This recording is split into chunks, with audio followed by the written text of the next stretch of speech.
कल सुहानी की गणित की परीक्षा है और उसे डर है कि वह परीक्षा में आए सवाल हल नहीं कर पाएगी। वैसे तो सुहानी गणित में बहुत होशियार थी, पर बीमार होने के कारण उसकी पिछली कुछ परीक्षाएं अच्छी नहीं हुई। इसलिए उसे लगने लगा कि वो गणित में अच्छी नहीं है। वह उदास और चिंतित होकर अपने कमरे में बैठी थी और मदद के लिए अपने दोस्त नचिकेता को याद कर रही थी। तभी उसके कमरे में खिड़की से एक फ्लाइंग टॉय कार आई।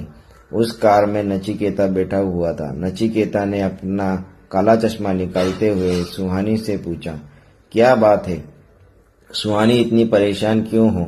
सुहानी ने अपनी परेशानी नचिकेता को बताई। चलो तुम्हारी चिंता दूर करने के लिए तुम्हें एक कहानी सुनाता हूँ, नचिकेता ने कहा। तो बच्चों आओ हम भी इस रोचक कहानी का मजा लें। एक दिन एक छोटी शेरनी की माँ उसे मांद में छोड़कर उसके लिए खाना लाने गई।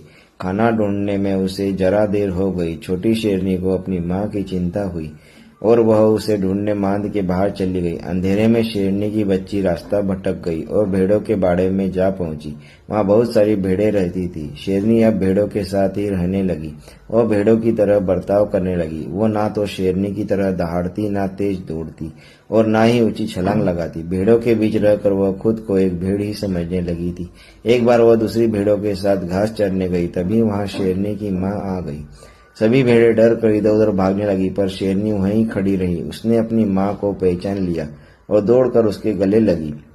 शेरनी को याद आ गया कि वह कोई भेड़ नहीं, एक शेरनी है। शेरनी और उसकी माँ एक साथ दहाड़े। शेरनी को अपनी असली ताकत का एहसास हुआ।